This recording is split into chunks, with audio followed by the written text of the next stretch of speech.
बात करेंगे हम rise of nationalism in Europe. Europe में राष्ट्रवाद का जो हमारा अगला टॉपिक है, वर्ग, क्लास।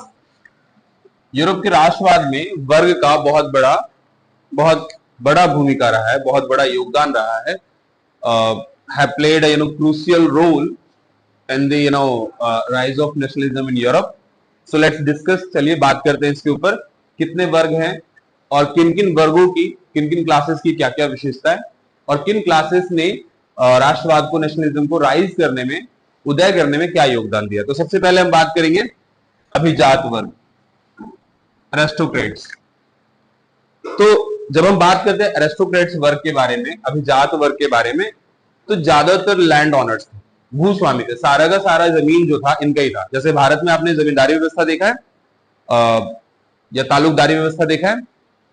हमारे यहाँ ठीक जिस तरीके से जमींदार, नाम से पता चल रहा है जमींदार, जमीन प्लस दार, दार मीन्स मालिक, one who control the lands. तो दो शब्दों से मिलकर बना है, इज इक्वल टू जमींदार, है ना। अंग्रेजों की चलाई हुई व्यवस्था थी। तो क्योंकि ये पहले से ही वहां पे था, यूरोप में पहले से ही था, इंडिया में नहीं था। और अंग्रेज जो है भारत में कंट्रोल करना चाहते थे, लैंड से टैक्सेशन लाना चाहते थे, ज्यादा टैक्स कलेक्ट करना चाहते थे। इसीलिए आप देखोगे जितने भी लैंड पॉलिसीज है भारत में, चाहे वो परमानेंट सेटलमेंट हो, लॉर्ड कॉर्नवालिस ने 1773 में भारत में इंट्रोड्यूस किया, या रैयतवारी सिस्टम हो, या महालवारी व्यवस्था हो, तो जो भी व्यवस्थाएं रही है भारत में जमीन को टैक्स वसूलने के लिए, वो अंग्रेजों द्वारा ही लगाया गया है। और अंग्रेज खुद इन्फ्लुएंस थे अपने वहां के यूरोप के व्यवस्थाओं से। तो उसी तरीके से हम बात करेंगे अभिजात वर्ग, ठीक वैसे जमींदारों के जैसे ही हैं, जो जमीनों के भूस्वामी होते थे, बड़े बड़े इनके पास जमीन थे, जमीनों के मालिक होते थे। भाषा की बात करें तो ये लोग अधिकांशतः फ्रांसीसी भाषा बोलते थे, फ्रेंच भाषा का इस्तेमाल करते थे। और ये आपस में सारे के सारे एरिस्टोक्रेट्स जो थे वो मैरिटल रिलेशनशिप से जुड़े हुए थे, वैवाहिक संबंध से।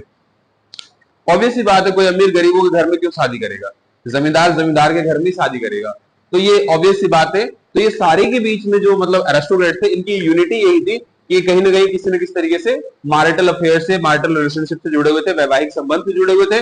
और हमारे यहाँ देख लीजिए भारत में राय बहादुर साहब या फला जमींदार से के यहाँ से रिलेशनशिप आया या रिश्ता, शादी कर रहे हैं इस तरीके से। तो यूरोप में भी कुछ ऐसे था। अच्छा, इनकी संख्या बहुत कम थी, माइनॉरिटी थे, ये अल्पसंख्यक, माइनॉरिटी अल्पसंख्यक थे।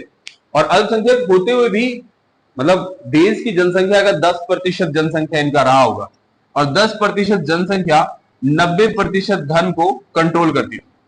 10% जनसंख्या वहां के 90% वेल्थ को कंट्रोल करता था। तो आप समझ जाइए कितने अमीर रहे होंगे ये।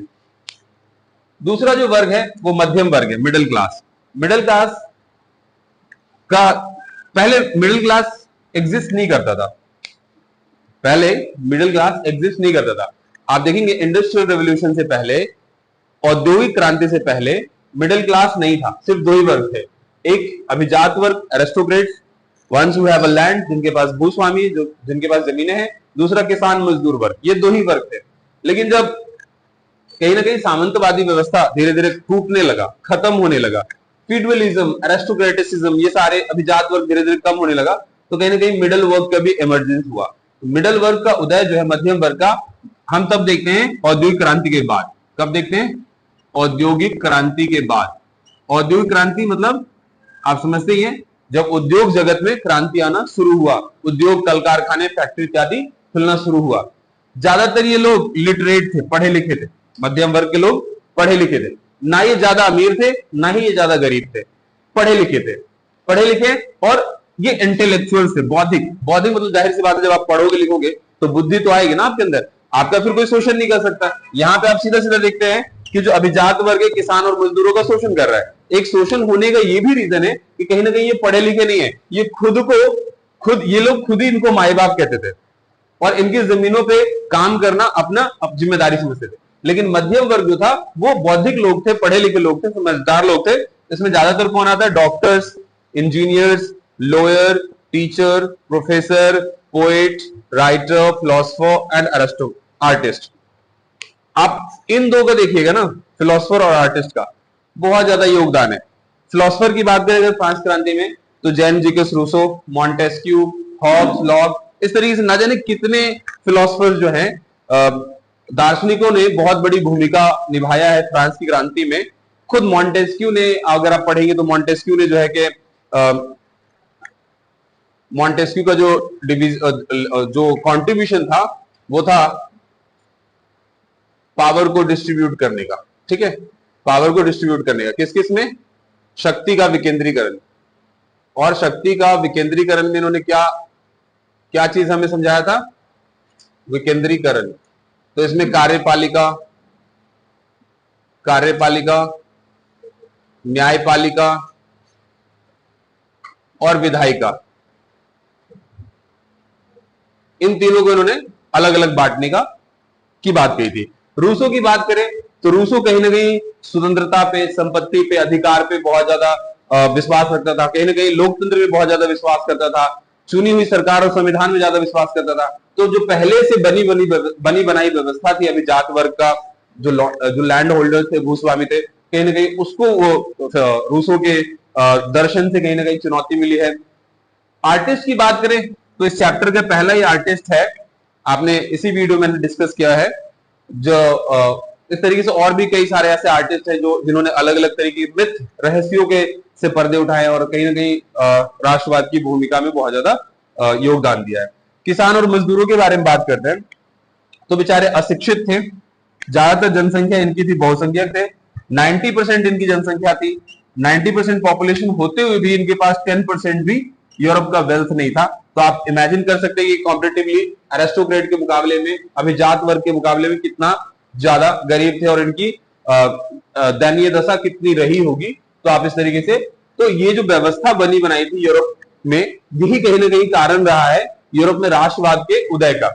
जो मध्यम वर्ग है, इन लोगों ने इनका, जो किसान मजदूर वर्ग है, इनका शोषण होते हुए देखा और कहीं ना कहीं ये पढ़े लिखे लोग थे। तो उन चीजों को इन्होंने अपने लेखों के माध्यम से, अपने लेक्चर के माध्यम से, अपने विचारधारा के माध्यम से, अपने कला के माध्यम से, अपने कहानी के माध्यम से किसी न किसी तरीके से उन चीजों को उजागर किया और लोग धीरे धीरे जागरूक होना शुरू हुए, अवेयर होना शुरू हुए और कहीं ना कहीं किसान वर्ग को भी मध्यम वर्ग का समर्थन देने में कोई घबराहट या कोई हिचकिचाहट नहीं हुआ। अंततः मध्यम वर्ग और किसान मजदूर वर्ग जो है मिलकर के कहीं ना कहीं क्रांति में सफल योगदान दे पाए और कहीं ना कहीं अभिजात वर्ग को उनके बने बनाए व्यवस्था से हटा पाया और इस तरीके से यूरोप में बड़े पैमाने पर राष्ट्रवाद का उदय होता है। The next topic is liberalism. अगला जो हमारा टॉपिक है वो है उदारवाद। तो काफी अच्छा टॉपिक है, इसको आप जितने अच्छे समझेंगे उतना बढ़िया होगा, क्योंकि ये दुनिया का पहला विचारधारा है जो इतना बड़ा है और आज तक कायम है। और शायद ये विचारधारा व्यक्ति के जीवन में बहुत ज्यादा बदलाव लाया है। खास करके आप देख रहे हैं ये राष्ट्रवाद से भी जुड़ा हुआ है, तो इस वजह से भी कहीं ना कहीं ये विचारधारा महत्वपूर्ण होने वाला है। तो चलिए बात करते हैं लिबरलिज्म की, उदारवाद की। तो शब्द उदारवाद क्या है? बच्चे अक्सर कंफ्यूज रहते हैं कि सर उदारवाद का मतलब क्या है। तो इसका मतलब ना आप इंग्लिश में देखिए, लिबरलिज्म शब्द किससे आ रहा है? लिबरल मीन्स स्वतंत्रता, स्वतंत्रता मीन्स आजादी।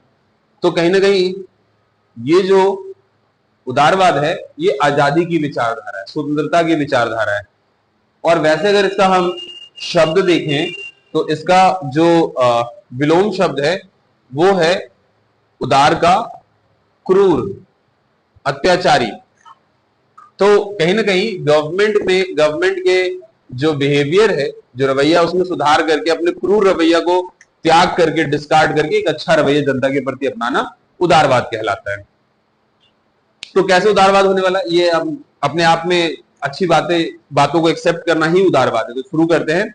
सबसे पहले उदारवादी कहते क्या है? कहते हैं व्यक्तिवाद, इंडिविजुअलिज्म। मीन्स उदारवादियों का मानना यह है कि व्यक्ति जो है वो कोर है। Suppose this is circle, suppose क्या करना है ही है, तो the individual is at the core. जो व्यक्ति है वो केंद्र में, सबसे महत्वपूर्ण है। बाकी सारी चीजें पेरिफेरी पे, मीन्स बाकी चीजों को कोई महत्व नहीं दिया जाएगा।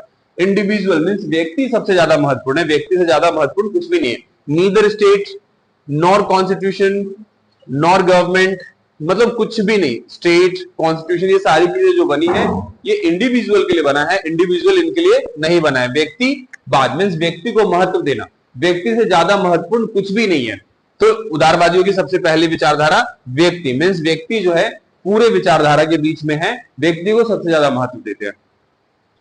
The second thing is liberalism, स्वतंत्रता। तो मैंने अभी बताया था आपको कि उदारवाद जो है उदार शब्द का जो है लेना देना है लिबरल से, लिबरलिज्म हम अंग्रेजी में कहते हैं, और लिबरल का मतलब है अपने आप में स्वतंत्रता, आजादी। तो कहीं ना कहीं जो इसका रूट वर्ड है लिबरल, वहां से स्वतंत्रता आया है, मीन्स आजादी देना। अब जो व्यक्ति है ना, पहला विचारधारा आपने देखा इंडिविजुअलिज्म, तो किसको स्वतंत्रता देना? व्यक्ति को असीमित स्वतंत्रता देना। आज तो संभव नहीं है, लेकिन उस जमाने में जब ये विचारधारा आया था तो ऐसा माना जाता था कि व्यक्ति को असीमित स्वतंत्रता, नकारात्मक स्वतंत्रता देना, लेकिन अब उसको कन्वर्ट करके सकारात्मक कर दिया गया। क्योंकि रूसो अपनी पुस्तक में कहता है, जब आप रूसो की पुस्तक पढ़ेंगे तो उसमें कहता है that man borns free but he is in chain everywhere. व्यक्ति जन्म तो लेता है स्वतंत्र, पर वह सर्वत्र बेड़ियों में जकड़ा रहता है। मीन्स है तो वो स्वतंत्र, कहीं ना कहीं उसके ऊपर भी कानून का शासन है।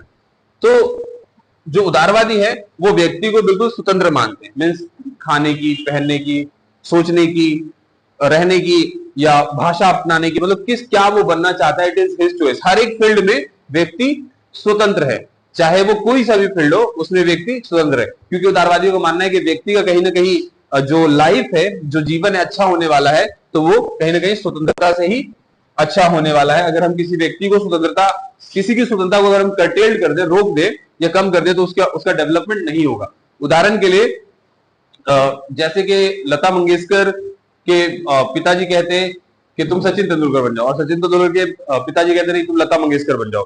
तो कहीं ना कहीं एक स्वतंत्रता आवश्यक चीज है कि हर किसी के पास, हर किसी को एक चॉइस होता है कि वो क्या करना चाहता है जीवन में, क्या बनना चाहता है, क्या करना चाहता है, इस तरीके से। तो इसलिए भी जो उदारवादी है वो स्वतंत्रता को इसलिए इंपॉर्टेंस देते हैं। समानता, तीसरी जो सबसे अच्छी विशेषता है समानता।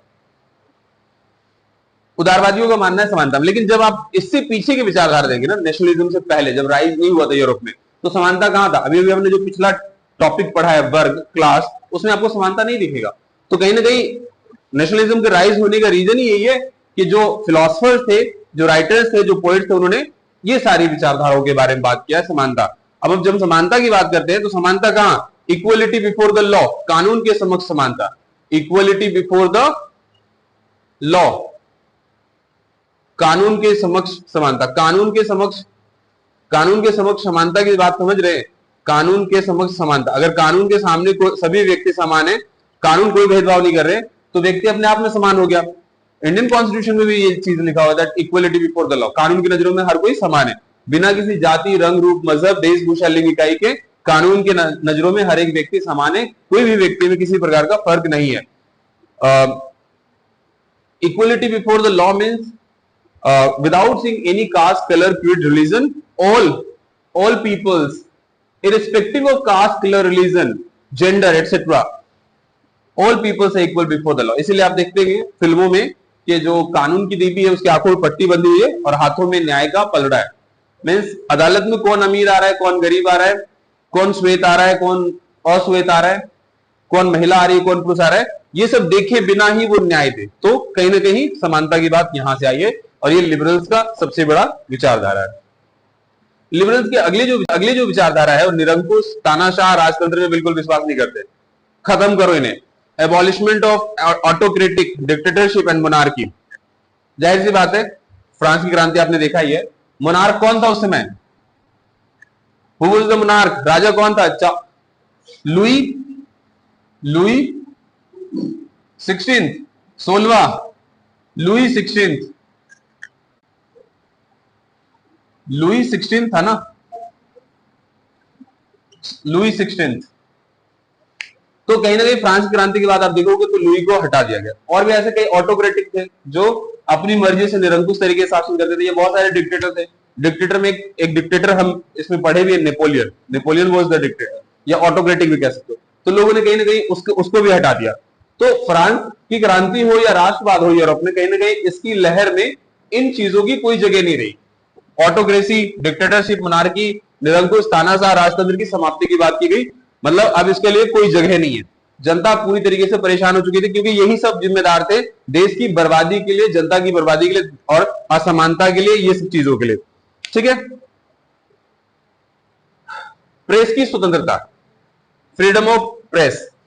अब देखते हैं उस समय जब ऑटोक्रेटिक गवर्नमेंट था या डिक्टेटरशिप था या कहीं ना कहीं मोनार्की थी, तो खुद आप देखोगे नेपोलियन के टाइम पे वहां पे सेंसरशिप था। नेपोलियन ने क्या लगा दिया था? सेंसरशिप। आपको जो भी लिखना है पहले परमिशन लीजिए और फिर लिखिए।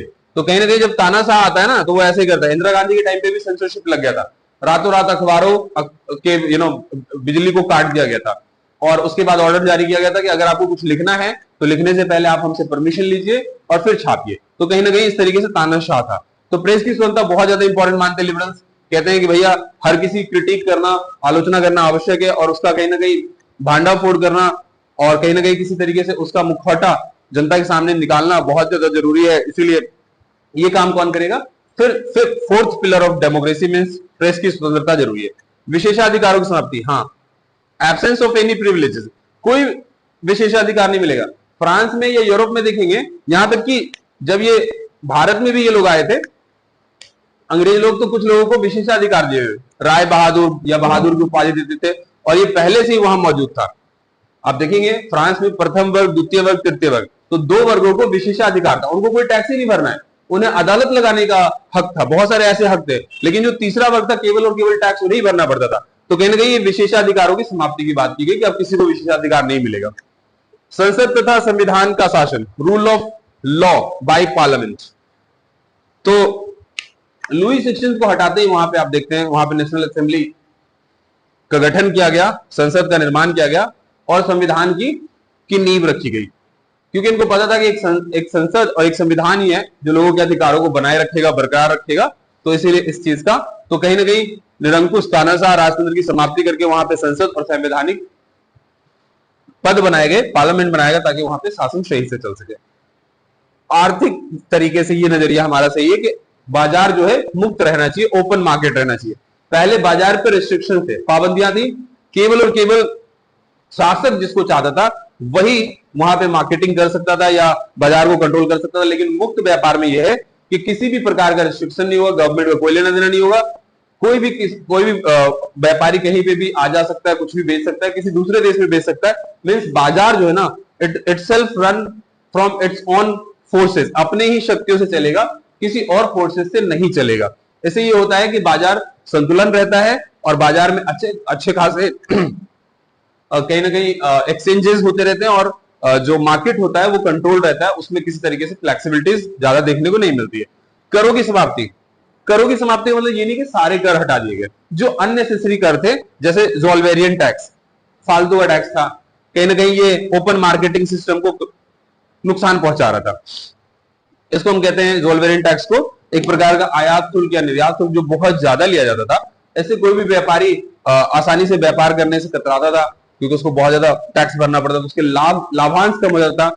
तो इस तरीके से जो अननेसेसरी टैक्सेस थे, जैसे आप देखोगे एक टैक्स और था जो टीथ नामक टैक्स था, जो तृतीय वर्ग को देना पड़ता था, और भी दो टैक्स इस तरीके से थे जो अननेसेसरी थे। तो उदारवाद भी पूरी तरीके से अगर आप इसको एक तरीके से एनालिसिस करेंगे तो कहीं ना कहीं ये पूरी तरीके से जो उस समय की विचारधारा थी उसको बदलने की बात कही, उसको चैलेंज किया है, और एक न्याय प्रक्रिया, समानता, स्वतंत्रता, इस प्रकार की चीजों को लाने की बात करता है।